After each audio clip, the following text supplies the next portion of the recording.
Hey everybody, it's Eddie J on Crypto. Hope you're having a great day. So we've got a lot to unpack, just like every other day. First batter up is Jack Dorsey and his AT protocol. I gave you an announcement about that yesterday, and now he's hinting that there could be an integration coming with decentralized social, DeSo, layer one protocol, specializing in obviously creating a decentralized social media platform. But an integration with Jack Dorsey's AT doesn't sound like decentralized to me. Anyway, then you have Ripple. Ripple is killing it. They're definitely demonstrating that, hey, no matter what happens, there is life after the SEC. They're about to announce a whole slew of NFT projects that were all approved for their $250 million creator fund. And that's a big deal because it says that, hey guys, there's a big future for Ripple. And loving it. Binance. How do you put yourself in a position where you're going to be accused of using users' tokens to vote in Uniswap governance? Let's just run with the idea that you're innocent. Binance is innocent of it. Just how do you put yourself in that position? Just how do you wind up there? I think things are pretty messy over at Binance and they need to clean it up. You know, we recently told you about what's going on in the UK with Binance. We told you that there are issues even here in the United States with Binance. There are issues around the world with Binance. And then there's that bombshell report that happened yesterday with Reuters. If you haven't read it, go read it. It says a lot. And now you have this. At some point, where there's smoke, you know what I mean? Just wow. But, you know, I have a little bit of good news. Singapore is reaching out to South Korean fintechs to actually say, we can give you a helping hand in doing business in Singapore. Cross-border business, right? That's a very big deal. Why? Because it strengthens the Cryptoverse in Asia. South Korea is big time into technology, and the Cryptoverse is no different. It's high tech and they love it. So here you are with Singapore reaching out to those fintechs, and you sit there and you kind of go, that's going to be a powerful region in the world when it comes to finance. Singapore is already a financial hub. They would be reaching out to South Korea, strengthening them and increasing that reach. US better pick up. Just saying. The rest of the world better pick up.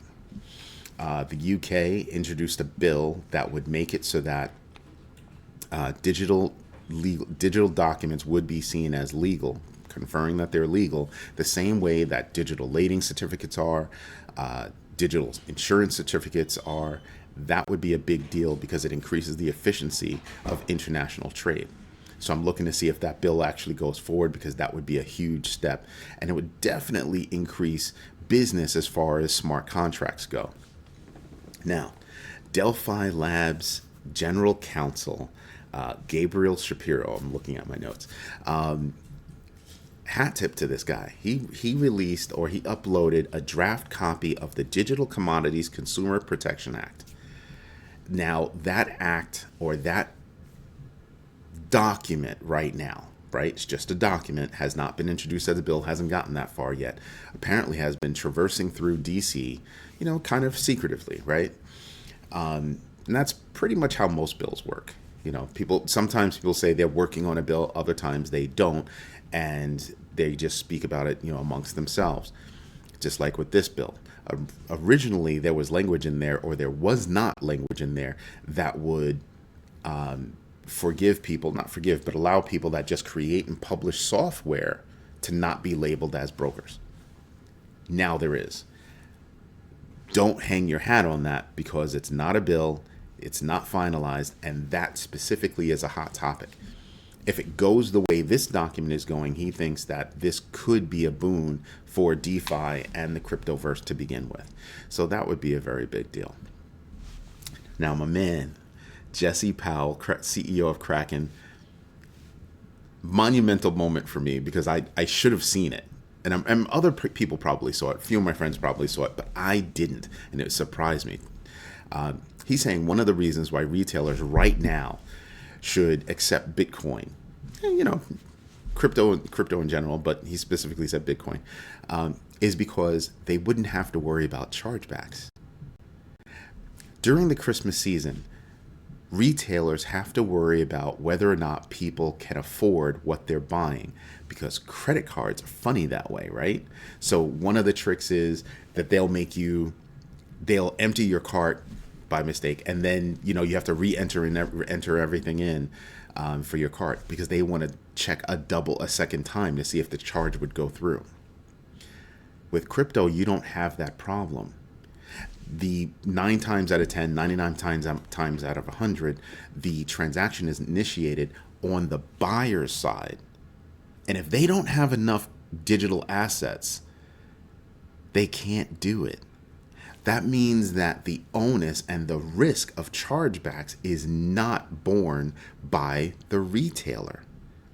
The transaction just simply doesn't happen. Nobody gets charged. It just doesn't happen.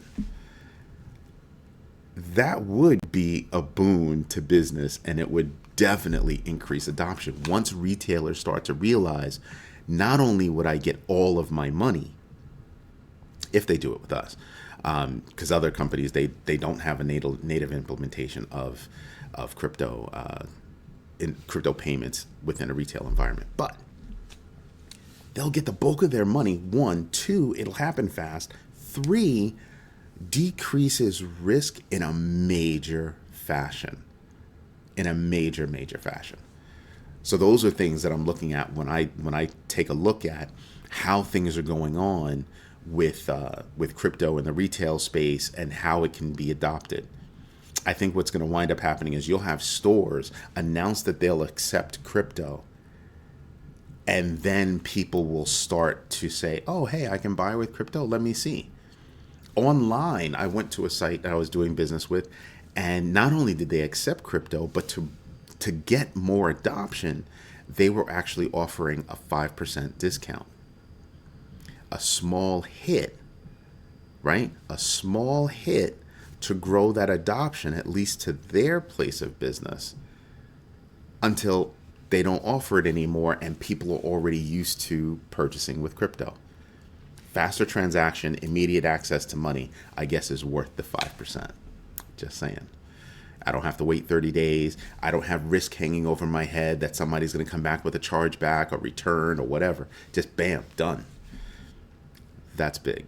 And I can appreciate that. Anyway, let's get to the numbers, because numbers did, soften yesterday. And there's a lot around that.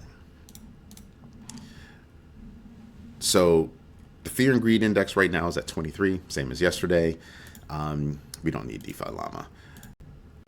And Bitcoin, after being above, you can tell my inner band is green and my outer band is blue.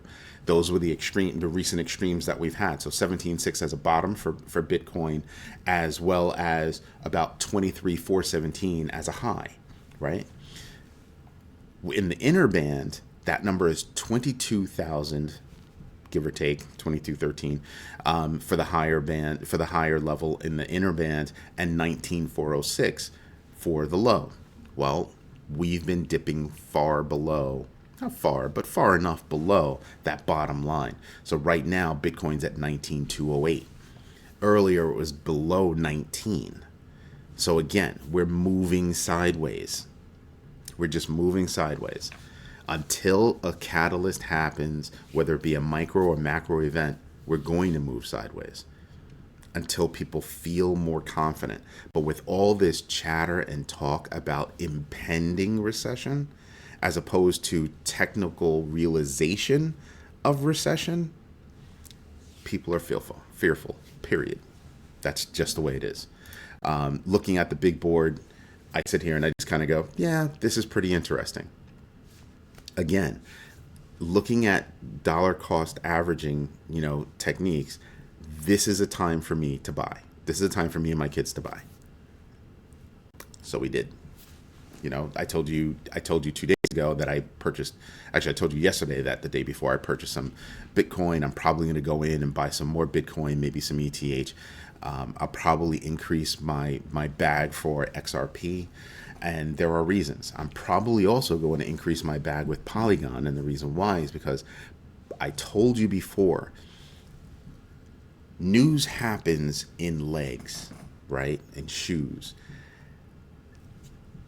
Something drops now, then it'll drop a little while later, right? So I'm going to announce now that I'm going to do something, and then later on I'm announcing that I did it. Well, Polygon's working with South Korean company Commodities. I forgot the name of the company, but they're working with them. They've got a whole bunch of things that are going on that they're slowly dripping out, and it's helping them to boost up the coin and maintain a certain level. At some point, it's just going to explode. For instance, I'm waiting for that second shoe to drop with regard to Disney, because they're in Disney's accelerator program. So I'm dying to see what happens there, and I think that's going to be big. Problem is I don't think that big news is going to come until 2023. Probably, I'm thinking first quarter. Totally just, thinking about it, but I think it could happen first quarter, that you'll start to hear more coming out of that partnership. Anyway, this is Eddie J on Crypto. Hope you have a great day. If you like what I'm doing, hit the like button, subscribe to the channel, absolutely hit the notification bell so you know every single time I drop a new video. Don't forget to tell your friends. Have a good one. Bye-bye.